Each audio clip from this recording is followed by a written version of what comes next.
Em 2023, um apartamento no edifício Copan, em São Paulo, guardava mais do que apenas a poeira de décadas de abandono.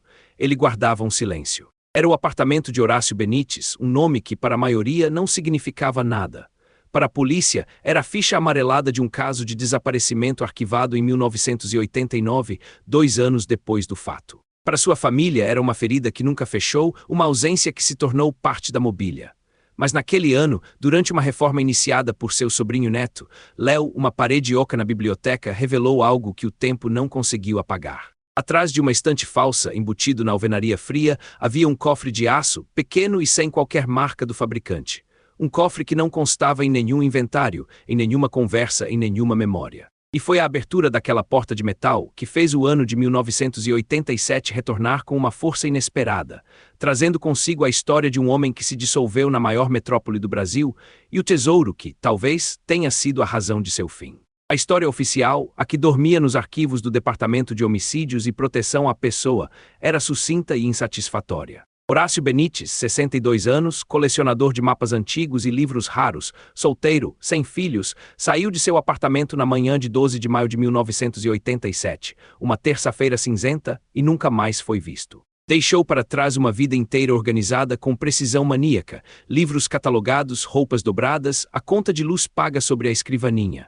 Nada fora do lugar, exceto o próprio Horácio. O inquérito concluiu, por falta de evidências, que se tratava de um desaparecimento voluntário, uma decisão de um homem recluso de abandonar tudo. Mas o cofre, agora exposto sob a luz crua de uma lâmpada de construção, parecia sussurrar uma história diferente. Uma história de segredos, obsessões e de um passado que se recusava a permanecer enterrado. Horácio Benites não era um homem de muitos amigos. Era, na verdade, um homem de muitos objetos. Seus relacionamentos mais profundos eram com o papel, a tinta e a cartografia de mundos que já não existiam. O apartamento no Copan, um labirinto de concreto projetado para abrigar a diversidade paulistana, era para ele uma fortaleza. Um santuário onde o tempo parecia obedecer a outras regras. Léo, seu sobrinho neto, lembrava-se vagamente das raras visitas na infância. O cheiro de papel velho e cera de assoalho, o silêncio quase sagrado quebrado apenas pelo tic-tac de um relógio de parede e a voz baixa do tio-avô, que falava mais sobre as expedições de Bandeirantes do que sobre o placar do futebol. Horácio era um homem de rotinas. 3 vezes por semana, descia os elevadores do Copan e caminhava até a Biblioteca Mário de Andrade, onde passava horas debruçado sobre mapas e documentos do acervo de obras raras. Outros dias eram dedicados aos sebos do centro, especialmente os da Rua Dom José de Barros e da 7 de Abril. Os livreiros o conheciam. Era o professor Benites, embora nunca tivesse lecionado. Um cliente exigente, que inspecionava cada página com uma lupa de joalheiro e negociava com uma seriedade fúnebre. Sua especialidade era a cartografia do Brasil colonial, com um foco quase febril nos mapas jesuíticos e nas rotas de exploração do século XVIII.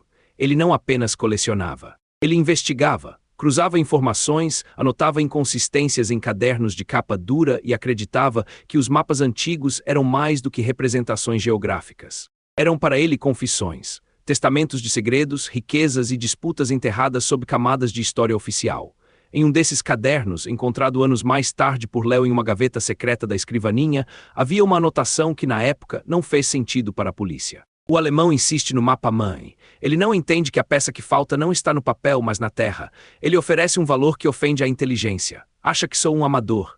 A polícia de 1987, sem contexto, interpretou a anotação como o delírio de um homem solitário, talvez um jogo de RPG que ele jogava consigo mesmo. Não havia registro de nenhum alemão em sua vida social. Outro detalhe plantado em sua rotina era sua desconfiança patológica de instituições financeiras. Horácio não tinha conta bancária. Recebia sua aposentadoria em cheque, sacava o valor integral e, presumivelmente, guardava o dinheiro em casa. Essa excentricidade alimentou a primeira teoria da polícia, latrocínio. Um assalto que deu errado, mas a teoria ruiu rapidamente. O apartamento estava intacto, a porta não fora arrombada e uma quantia considerável de dinheiro foi encontrada dentro de um exemplar de Os Sertões, de Euclides da Cunha. Não era um crime de oportunidade. Era algo mais complexo, mais pessoal. A vida de Horácio era um mapa com territórios em branco e, em 1987, alguém pareceu ter encontrado um caminho para um desses vazios, levando para fora de todas as cartas conhecidas. A manhã de 12 de maio de 1987 começou como qualquer outra no Copan. Dona Elvira, a vizinha do apartamento ao lado, o viu sair por volta das 9 da manhã. Em seu depoimento, ela o descreveu como um pouco mais apressado que o normal.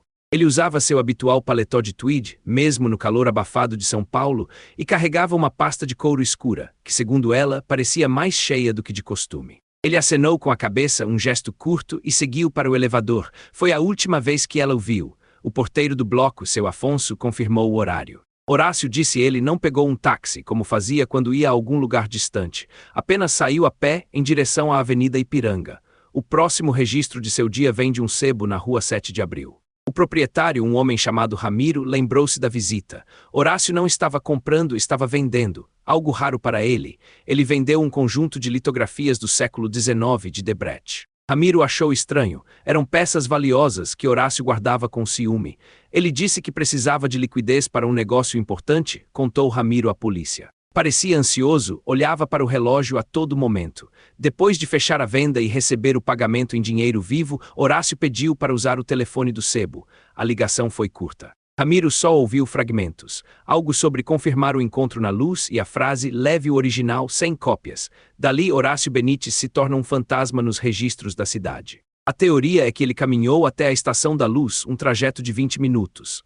Naquela época, a estação era um caldeirão de gente, um lugar de chegadas e partidas, perfeito para um encontro anônimo. Mas ninguém se apresentou como tendo se encontrado com ele. Nenhuma câmera de segurança existia para registrar seus passos. Ele simplesmente entrou na multidão e foi engolido por ela. O ponto sem retorno não foi um evento dramático, mas um silêncio que se instalou.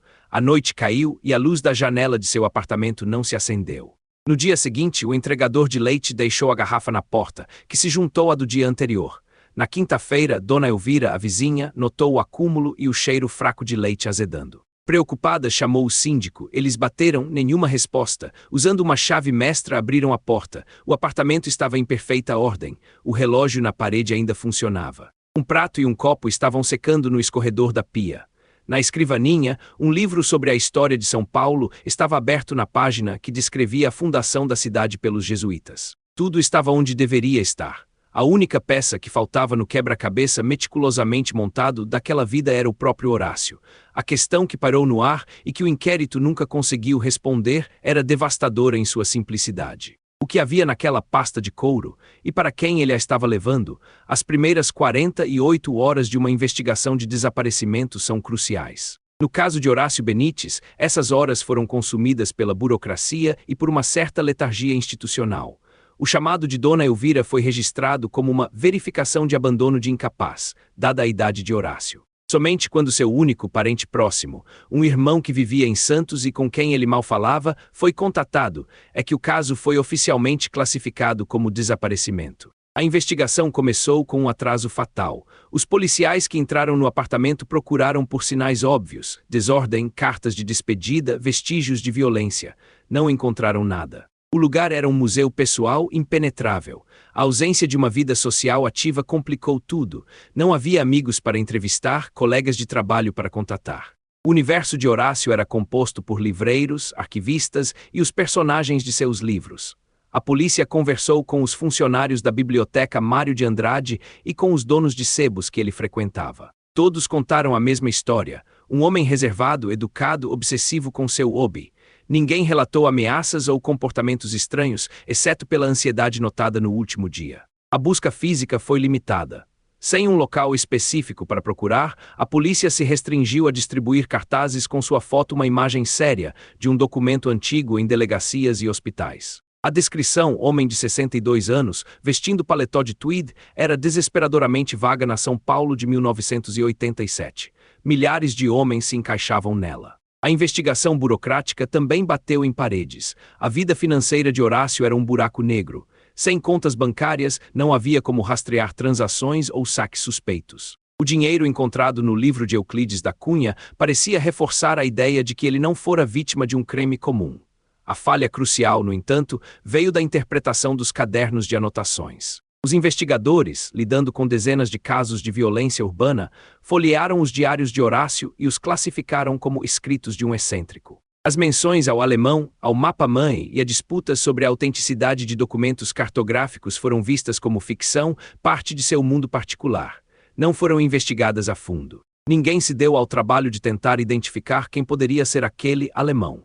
Um jovem detetive, recém-saído da academia, chamado Moraes, insistiu com seu superior que as anotações poderiam ser a chave. Ele argumentou que o desaparecimento tinha as marcas de algo planejado, não de um impulso ou de um assalto. Colecionadores desse nível, disse ele em um relatório interno, lidam com um mercado paralelo perigoso. Não é sobre o valor do papel, é sobre a informação que ele contém. Sua sugestão foi ignorada. 2 semanas depois, Moraes foi transferido para um distrito na Zona Leste e a investigação de Horácio Benítez perdeu seu único defensor. O caso esfriou. A família, distante e sem recursos para contratar um investigador particular, conformou-se com o silêncio. Em 1989, o inquérito foi oficialmente arquivado. Horácio Benítez tornou-se uma estatística, um nome em uma caixa de papelão em um arquivo público. O sistema, com suas limitações e sua sobrecarga, havia falhado em ler o mapa que a vida de Horácio deixara para trás. Os anos se passaram, o apartamento no Copan foi fechado, o irmão de Horácio faleceu e a propriedade passou para seu filho, o pai de Léo, mas ninguém queria morar ali. O lugar tinha uma aura de tristeza, de tempo congelado. Tornou-se um depósito de memórias e móveis cobertos por lençóis brancos. Léo cresceu ouvindo a história do tio-avô desaparecido como um conto familiar, uma espécie de lenda urbana. Apenas em 2022, com o falecimento de seu pai, o apartamento finalmente caiu em suas mãos. Arquiteto com um apreço por construções antigas, Léo decidiu que era hora de reformar o imóvel, talvez para alugar ou mesmo para morar. Foi durante a fase inicial de limpeza que as primeiras contradições começaram a surgir. Em uma gaveta de fundo falso na escrivaninha de Horácio, Léo encontrou o que a polícia de 1987 havia ignorado. Um pequeno caderno de capa preta, diferente dos outros. Este não era sobre cartografia, era um diário pessoal dos últimos meses de vida de Horácio. As anotações eram curtas, quase telegráficas. E nelas o alemão ganhava um nome, Silas Krieger. Horácio o descrevia não como um colega, mas como um abutre. Um colecionador rival de uma família rica de origem alemã do sul do país, que usava de intimidação para conseguir as peças que queria. As anotações revelavam uma disputa acirrada por um conjunto de documentos relacionados a uma área no Vale do Ribeira, na divisa de São Paulo com o Paraná. Krieger sabe o que eu tenho, escreveu Horácio em abril de 1987. Ele não quer o mapa, ele quer que o mapa desapareça, ele fala em acerto de contas histórico. O homem é perigoso. Esta descoberta mudou tudo. Não era mais a história de um desaparecimento voluntário. Era a crônica de um conflito. Léo começou a pesquisar o nome Silas Krieger. Encontrou pouca coisa. A família era extremamente discreta, com negócios no ramo de papel e celulose.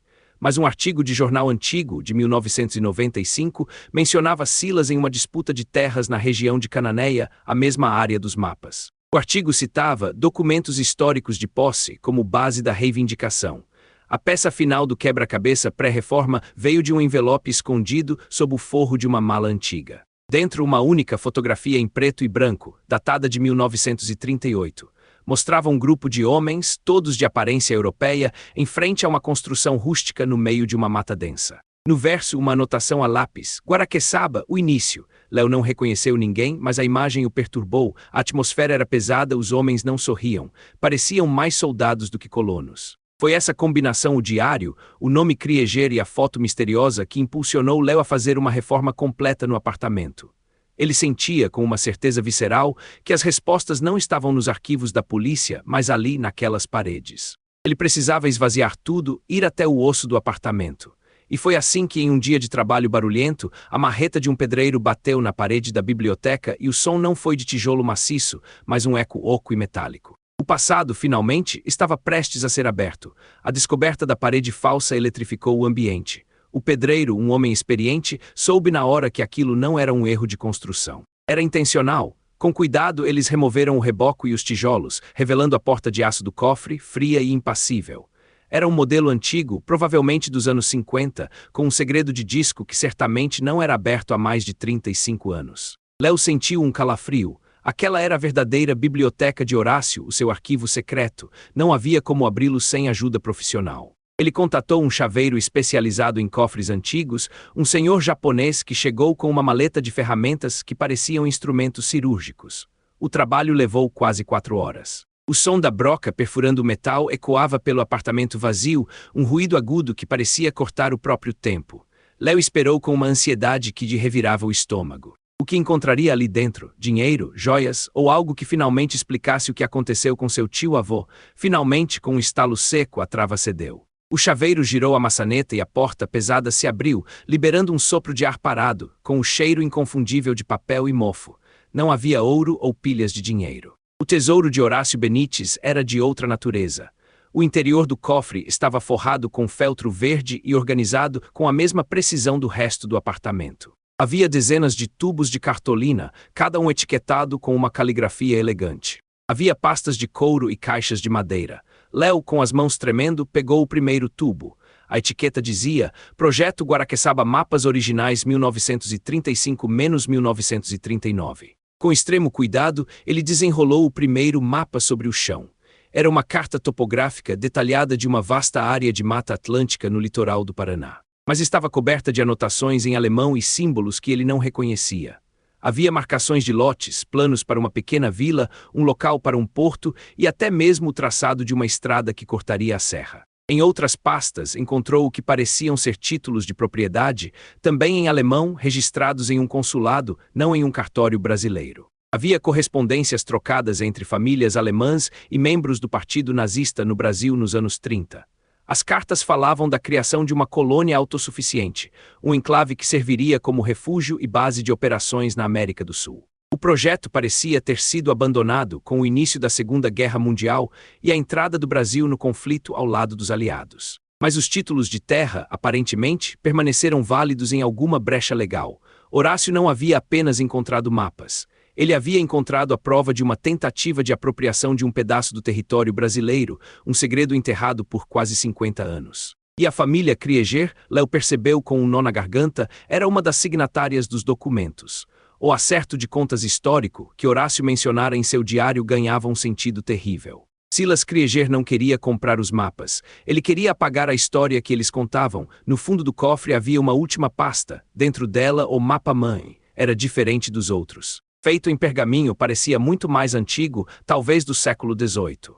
Era um mapa jesuíta, e nele, a mesma região de Guaraqueçaba era marcada como terra de metais. Havia anotações de Horácio nas margens, sugerindo que os alemães, nos anos 30, não escolheram o local ao acaso. Eles sabiam, através de alguma pesquisa ou documento roubado, que a área era rica em minérios. A colônia não era apenas ideológica, era um empreendimento econômico. Horácio havia juntado as duas pontas da história.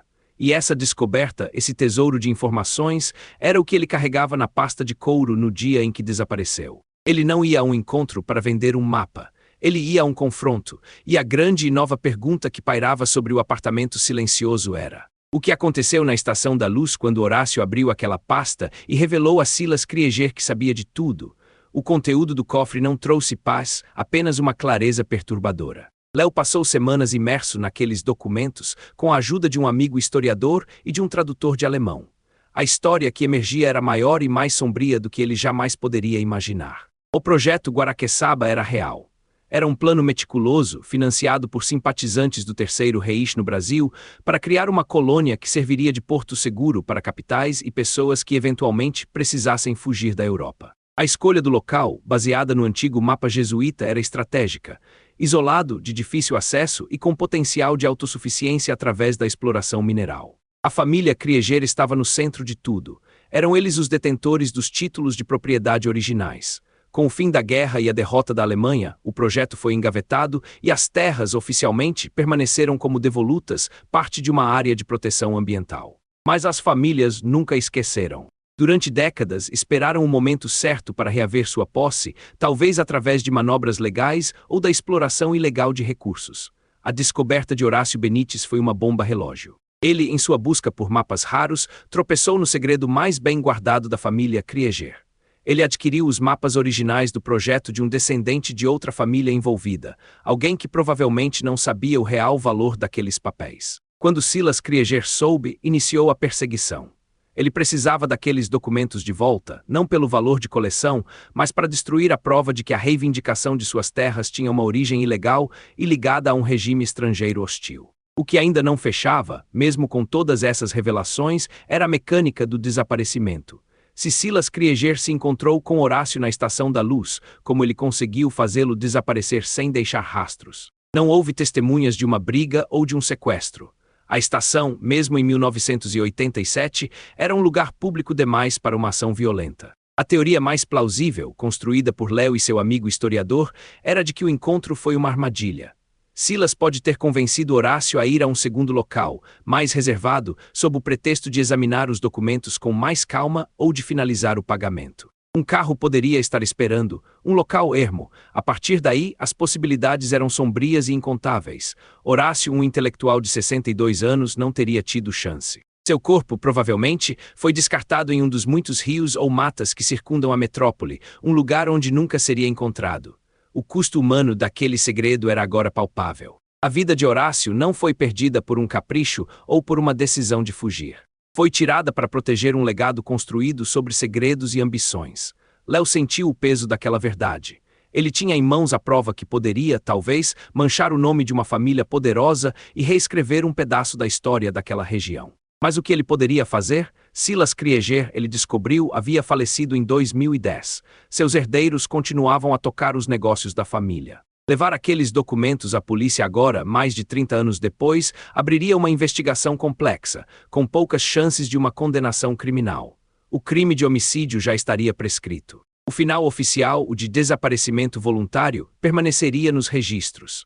Mas o final humano, o que ecoava no apartamento do Copan, era o de um assassinato a sangue frio, motivado pela ganância e pelo medo de que o passado viesse à tona. A família de Horácio nunca teve um corpo para velar, nunca teve uma lápide para visitar.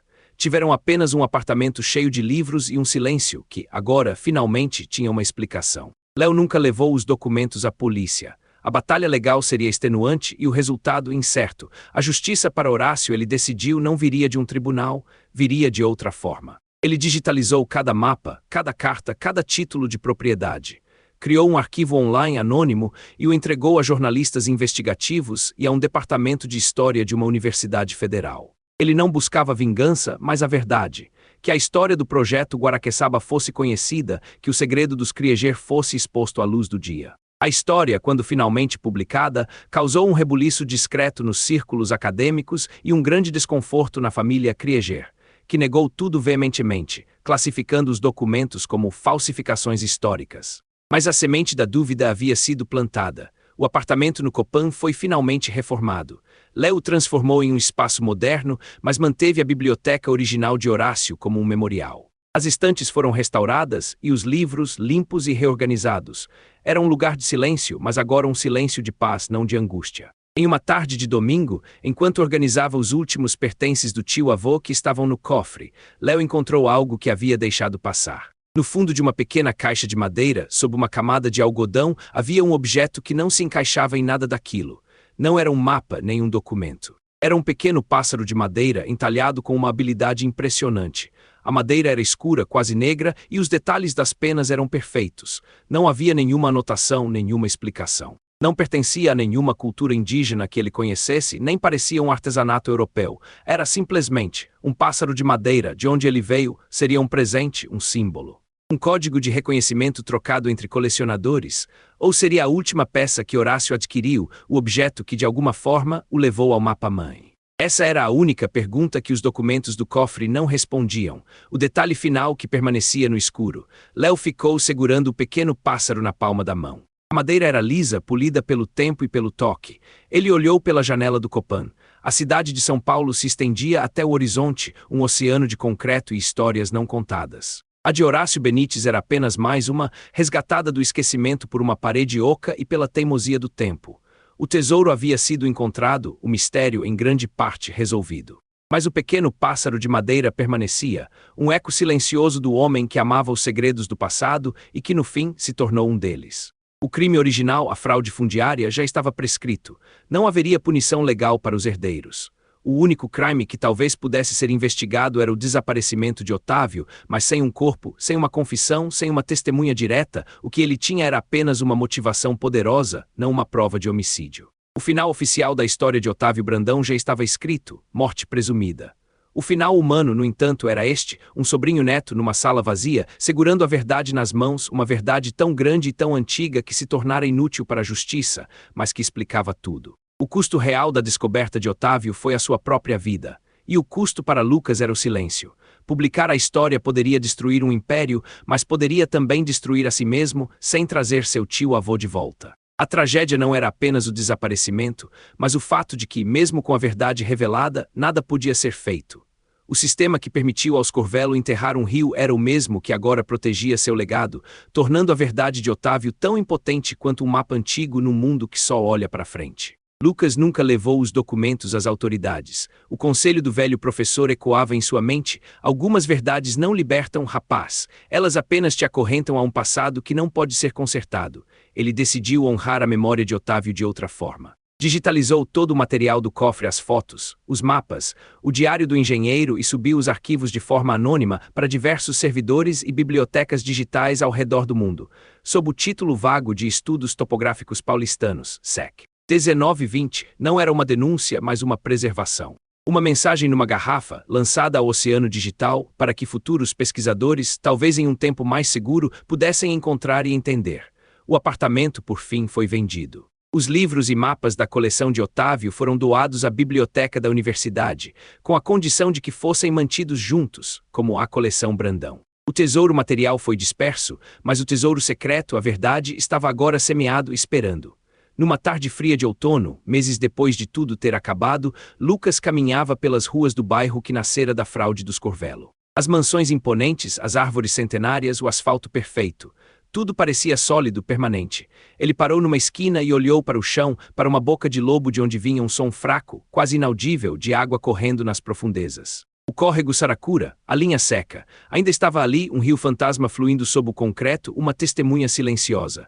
O que de fato aconteceu a Otávio Brandão naquela tarde de agosto de 1987. Ele foi levado à força, silenciado e seu corpo escondido com a mesma eficiência com que a construtora escondeu um rio. Ou, percebendo que o cerco se fechava, ele usou sua genialidade e seu conhecimento da cidade antiga para orquestrar o próprio desaparecimento, tornando-se ele mesmo um fantasma, vivendo sob outra identidade, longe de tudo e de todos. O cofre revelou o motivo, mas não o método nem o destino. A porta trancada por dentro permanece como o selo final do mistério, a última charada de um homem que via o mundo através de linhas e coordenadas. Lucas olhou mais uma vez para o chão, para o asfalto que cobria a história. O vento soprou, trazendo consigo o cheiro de terra úmida vindo de um jardim próximo. A cidade guardava seus segredos bem. E Otávio Brandão, o colecionador de mapas, havia se tornado o maior deles, um ponto numa carta geográfica que ninguém mais conseguiria encontrar. Seu desaparecimento não era mais um arquivo frio da polícia. Era um eco, uma vibração sutil sob os pés da metrópole, tão presente e tão invisível quanto o rio que ele tentou trazer de volta à luz.